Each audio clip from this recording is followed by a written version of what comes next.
Hello friends, India's most anticipated movie కల్కి. Rebel star Prabhas నటిస్తున్న కల్కి మూవీ నుండి నేను ఒక టీజర్ వచ్చింది భయ్య. ఏముంది భయ్య, అసలు కొన్ని హాలీవుడ్ సినిమాలకే మన ఇండియన్ మైథలాజికల్ రెఫరెన్స్లను తీసుకుని తీస్తూ ఉంటారు. అవతార్ లాంటి సినిమాలు, అవతార్లో ఉన్న కలర్ గ్రేడింగ్ కానీ అవన్నీ కూడా మన ఇండియన్ మైథలాజికల్ నుండి తీసుకున్నారంట రెఫరెన్స్లు. మరి ఇప్పుడు కల్కి అనేది ఇండియన్ మైథలాజికల్ బేస్ చేసుకుని వస్తుంది భయ్య. మనకు 4 యుగాలు ఉన్నాయి. 1 సత్యయుగం, 2 త్రేతాయుగం, 3 ద్వాపర యుగం, 4 కలియుగం. మనకున్న అన్ని మైథలాజికల్ని కూడా టచ్ చేస్తున్నాడు. మనకున్న 4 యుగాల్ని టచ్ చేస్తున్నాడు. అందరు దేవుళ్ళను టచ్ చేస్తున్నాడు. కొద్దిసేపు ఇక పురాణాల గురించి వాటి గురించి పక్కన పెడదాం భయ్య. టీజర్ దగ్గరకు వచ్చేద్దాం. టీజర్లో అయితే అమితాబ్ బచ్చన్ గారు అశ్వత్థామ క్యారెక్టర్ అనేది ప్లే చేస్తున్నాడు.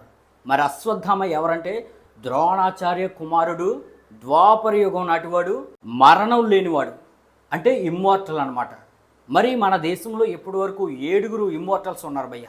అంటే చిరంజీవులు, మరణం లేనివారు 7 ఉన్నారు.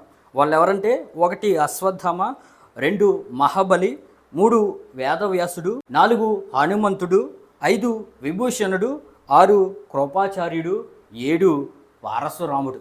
అయితే ఈ కల్కి మూవీలో అశ్వత్థామ గురించి అయితే డైరెక్ట్ క్యారెక్టర్ పెట్టేశాడు భయ్య. మరి మిగిలిన 6 క్యారెక్టర్లు, మిగిలిన 6 చిరంజీవుల క్యారెక్టర్లు కూడా పెట్టే అవకాశం అయితే ఉంది. మరి అవి ఈ పార్ట్లోనే పెడతాడా, తర్వాత రాబోయే పార్ట్లో పెడతాడా అనేది అయితే మాత్రం మనకు ఫ్యూచర్లో తెలుస్తుంది. మరి ప్రజెంట్ అయితే అశ్వత్థామ దగ్గరికి వద్దాం భయ్య. అశ్వత్థామకైతే కృష్ణుడు శాపం అనేది పెడతాడు. ఏంటంటే అశ్వత్థామ, నువ్వు మరణాన్ని అనేది అడ్డుకుంటున్నావు, నువ్వు మరణాన్ని కోరుకోవట్లేదు, కాబట్టి నీకు అసలు కలియుగాంతం వరకు కూడా మరణం అనేది ఉండదు. మరణించకపోవడమే నీకు నేను వేసే శిక్ష. మరి మరణం అనేది నీకు ఉండదు కాబట్టి బ్రతికినంత కాలం కూడా నువ్వు చీమునెత్తురు కారుకుంటూ రక్తస్రావం జరుగుతూ ఎంతో హింసను అనుభవిస్తూ బ్రతుకుతావు అనే విధంగా కృష్ణుడు అశ్వత్థామకి శాపం అనేది పెడతాడు. అందుకని అశ్వత్థామ ఆ చీమునెత్తురు కారిపోతుంటే అది కింద పడిపోకుండా, ఎవరికి కనబడకుండా ఈ విధంగా కట్టుకుంటాడు అనమాట చుట్టూ గొడ్లు. అందుకని దీంట్లో అమితాబ్ బచ్చన్ కూడా అలియాస్ అశ్వత్థామ కూడా ఈ కల్కి టీజర్లో చుట్టూ గొడ్లు పట్టుకున్నాడు. ఇంకా మెయిన్ టీజర్ దగ్గరకు వచ్చేద్దాం భయ్య.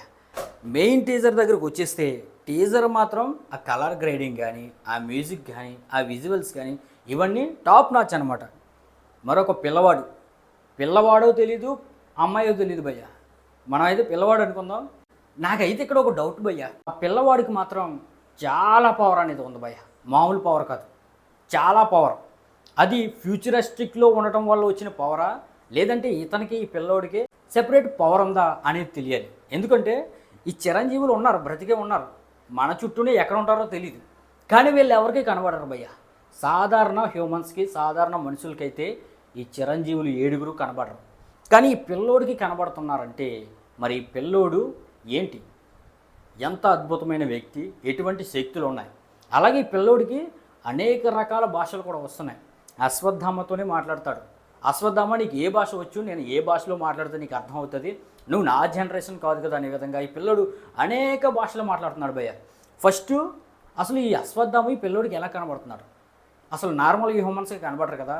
ఈ పిల్లోడే rebel star Prabhas alias Bhairava ఏంటి అనేది మనకు ఫ్యూచర్లో వచ్చే టీజర్ లేదా ట్రైలర్లో తెలుస్తుంది భయ్య.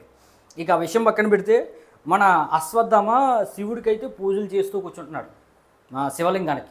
మరి ఆ శివలింగం పైన ఒక ధార కింద ఒక చినుకులు అనేవి పడుతున్నాయి. ఇక చినుకులు ఎప్పుడైతే ఆగిపోయాయో అశ్వత్థామ గమనిస్తాడు, అక్కడి నుంచి జంప్ అయిపోతాడు, అక్కడి నుంచి వెళ్తున్నాడు మరి ఎక్కడికో. అశ్వత్థామ కూడా కొంచెం బెదురుగా అదురుగా ఉన్నాడు. మరి పిల్లోడికి నేను ఎలా కనిపిస్తున్నానని అదురా, లేదంటే ఇప్పటికే ఆ గుడిలోకి చాలామంది రేడియర్స్ రోబోట్లు అనేవి వచ్చి గుడిని ధ్వంసం చేస్తున్నాయి, అక్కడ ఉన్న విగ్రహాలని ధ్వంసం చేస్తున్నాయి. అందుకని కానీ అశ్వత్థామ ఈ విధంగా వెళ్తున్నాడా? నాకు తెలిసి ఆ రోబోట్స్కి, మిగిలిన హ్యూమన్స్కి ఈ అశ్వత్థామ కనిపించే అవకాశం అయితే లేదు. అదనమాట మ్యాటర్. మరి ఈ పిల్లోడికి ఎందుకు కనిపిస్తున్నాడు అనేది మనకి ఫ్యూచర్లో తెలుస్తుంది. అలాగే భయ్, ఈ పిల్లోడు అడిగే అనేక క్వశ్చన్లు, ఆ క్వశ్చన్లన్నీ ఆ పిల్లోడివి కాదు, ఏదైతే ఆడియన్స్ ఉంటారో ఆడియన్స్కి వచ్చే క్వశ్చన్లే ఈ పిల్లోడి ద్వారా అడిగిస్తున్నాడు నాగేశ్వన్. అశ్వత్థామ ఆన్సర్లు చెప్తున్నాడు. అయితే అశ్వత్థామ తన ద్వాపర యుగం నాటి లుక్, యంగర్ లుక్ను కూడా దీంట్లో చూపించారు భయ్య. మరి ఆ యంగర్ లుక్లో అయితే శివుడు టైప్లోనే ఒక వజ్రం లాంటిది నుదుటిన ఉంది. మరి ప్రజెంట్ టైంలో అయితే ఆ నుదుటిన వజ్రం లేదు. మరి అది దాన్ని ఎవరైనా పీక్కుని వెళ్ళిపోయారా, లేకపోతే శాపంలో భాగంగా అది కింద పడిపోయిందా ఏంటనేది తెలియదు.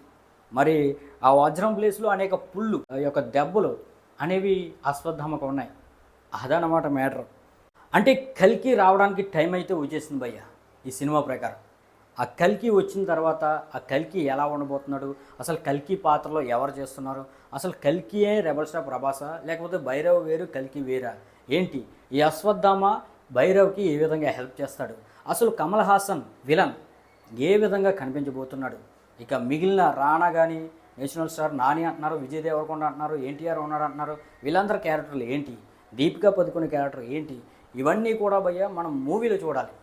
అసలు చెప్తుంటేనే వింటుంటేనే ఈ విధంగా ఉందంటే ఇక 3 గంటల సినిమా కానీ థియేటర్లో 3Dలో చూస్తే మైండ్ పోతుంది భయ్య, మైండ్ పోద్ది. ఇది మాత్రం పక్క.